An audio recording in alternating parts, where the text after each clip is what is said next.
নমস্কার বন্ধুরা, জেসফ্রেশ কুকিংয়ে স্বাগত জানিয়ে আজকে চলে এসেছি নতুন একটি রেসিপি নিয়ে। রেসিপিটি বানানোর জন্য এই উপকরণগুলো নিয়ে নিয়েছি।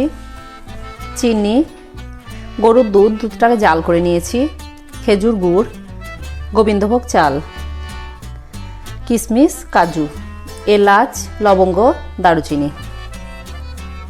এরপর এবার দুধটা বসিয়ে দিয়েছি।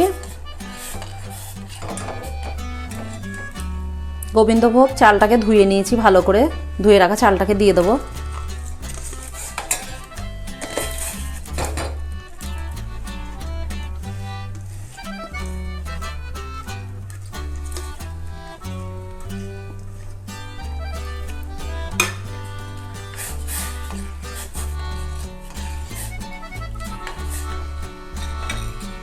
এলাচ, লবঙ্গ, দারুচিনি দিয়ে দেবো।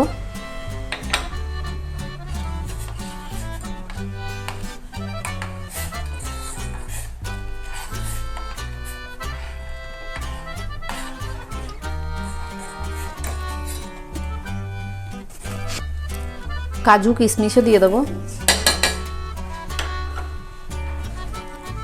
এবার ঢাকা দিয়ে চালটাকে সিদ্ধ করে নেব, মাঝে মধ্যে নাড়তে থাকবো।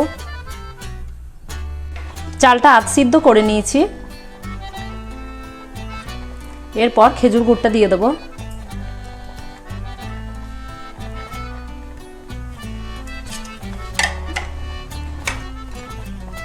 সামান্য পরিমাণে একটু চিনিও দেবো।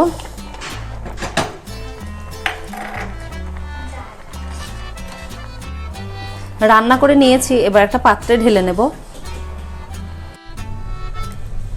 রেসিপিটি হয়ে গেছে, একটা পাত্রের মধ্যে ঢেলে নিয়েছি। রেসিপিটি যদি আপনাদের ভালো লাগে, লাইক, কমেন্ট, শেয়ার করবেন আর চ্যানেলকে সাবস্ক্রাইব করবেন। পাশে থাকা বেল আইকনে ক্লিক করবেন। ধন্যবাদ।